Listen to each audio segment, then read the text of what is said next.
महाराज जी, परीक्षा में कुछ असफलताओं के बाद मन व्यथित रहता है। एक तरफ लगता है कि मैं कहीं अपने साथियों से पीछे छूटता जा रहा हूँ, दूसरी तरफ लगता है अगर सफल नहीं हुआ तो मेरा क्या होगा। महाराज जी, ऐसे में महाराज जी मेरा मार्गदर्शन करिए। हाँ बिल्कुल, ये नई अवस्था में ये सोच तो होती है।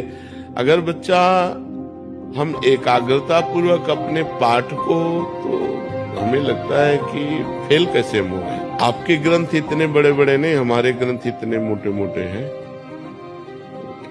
स्वाध्याय हर चीज का 10 साल पहले पढ़ा होगा, अगर वो बात पूछोगे तो अभी 10 मिनट में पूरी उसकी व्याख्या करके बता देंगे। अगर आप प्रयासरत हो, प्रयत्नरत हो, तो अपने विषय में असफल कैसे हो जाते हो। या तो आप ब्रह्मचर्यहीन हो रहे हो, इधर उधर प्रपंच कर रहे हो, अपनी पढ़ाई से विमुख आचरण कर रहे हो, मनोरंजन कर रहे हो। नहीं तो बच्चा, अपने चैप्टर को हमें 1 साल दिया जाता है कंठस्थ करने के लिए। बिल्कुल, मतलब जिस विषय में लगो उस विषय में एकदम। तो हम कह रहे हैं तुम्हारा जो चैप्टर है हम उसे कंठस्थ कर सकते हैं, तो हम इतने कमजोर क्यों हैं कि हम फेल हो जाते हैं। और असफलता मिलना सफलता का एक प्रतीक है। हमें और जोश आना चाहिए।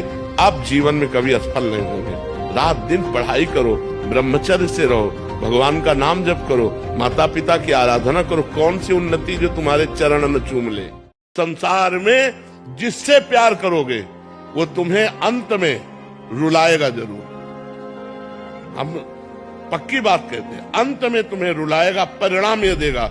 अगर भगवान से प्यार करोगे तो अंत में मुस्कुराते हुए जाओगे, तुम्हारा अंत बहुत अच्छा होगा। माना आज तुम भगवान से जुड़े हो तो तुम दुखी हो, कब तक? जब तक तुम्हारा पूर्व पाप है, और जिस दिन वो नष्ट हुआ उसी दिन तुम आनंदित हो जाओगे। भगवान से जुड़ जाओ, बड़े महापुरुष के तुम अंश हो। बंदे महापुरुष ते चरणारविंदम, भगवान के अंश हो। अगर प्रभु को साथ लिए हो तो जीत जाओगे, नहीं तो हारना पड़ेगा। ये महाराज जी, मेरा स्वभाव है कि सही को सही, गलत को गलत कहती हूँ। इस वजह से मेरे परिवारजनों से मेरी बनती नहीं, चाहे मैं हूँ या कोई और हो। किसी के साथ गलत या अन्याय बर्दाश्त नहीं करती। कई बार बड़े झगड़े हो जाते हैं। मैं क्या करूँ महाराज जी? मैं क्या बदलूं अपने आप को, या मतलब कैसे करूँ? नहीं, बदलना तो बिल्कुल नहीं है, पर थोड़ा सा समझना है कि हमको अच्छाई का तो साथ देना है, पर बुराई से वैर नहीं करना है। वैर करना और उदासीन होना अंतर होता है। उदासीन का मतलब होता है निरपेक्ष। हम आपसे न मित्रता रखेंगे न शत्रुता रखेंगे। अगर हम वैर करते हैं तो वो गलत था बुराई करके, और हम गलत हो गए वैर करके। बात तो एक ही हो गई ना। हम मान लो लड़ाई की है ना, तो ये गलत बात है ना। हमको उपेक्षा कर देनी चाहिए। उसे कहते हैं उदासीनता। उदासीनता न मित्रता और न शत्रुता। आपका आचरण है, आप जानिए। यदि हमें सामर्थ्य हो तो हम अपने प्यार के बल से, अपने धर्म के बल से उसकी बुराई दूर कर सके, ना कि बुराई का वैर करें। वैर करना बुराई की निवृत्ति नहीं होगी और बुराई को बढ़ोतरी होगी। तो हमें चाहिए, अच्छाई हमारी यही है कि बुराई हमको परास्त न कर पावे और बुराई से हमारा वैर न हो पावे। नहीं, वैर करते करते आप देखो, एक शब्द बोली कि अच्छाई छोड़ दूं, कितनी कमजोर हो गई कि आप अच्छाई को छोड़ने के लिए प्रश्न कर दिए। इसलिए अच्छाई छोड़ने वाली चीज नहीं है। महाराज जी, मुझे मरने से बहुत डर लगता है। मुझे पता है यार, मरने के लिए कौन शौक में बैठा है। मरने का शौक किसको है? सबको लगता है कि यार जो आया है सो जाएगा, क्या राजा रंग फकीर। इसमें क्या डरना भाई, जो आया है सो जाएगा।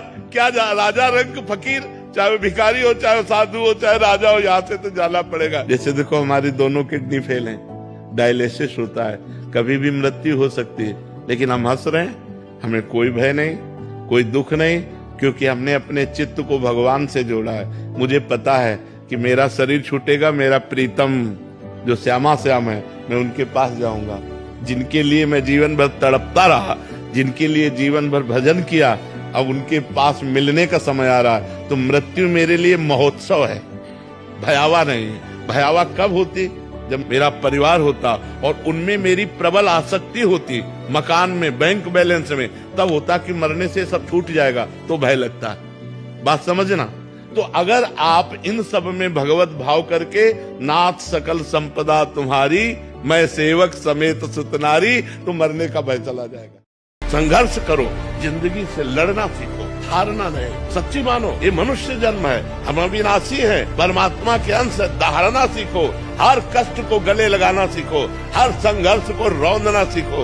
अरे बिल्ली कुत्ते की तरह रो करके मर जाना ये मनुष्य जन्म नहीं। तो हम ये तुम्हें सिखा रहे कि अगर भगवान से जुड़ोगे तो तुम जीत जाओगे, और भगवान से नहीं जुड़ोगे तो मृत्यु लोक है, कोई सहारा देने वाला नहीं। तो इसलिए उठो, जागो, तुम सच्चिदानंद स्वरूप हो, तुम भगवान के अंश हो, तुम भगवत भक्ति के द्वारा इस माया पर विजय प्राप्त करो, ना कि माया के द्वारा रौंद दिए जाओ।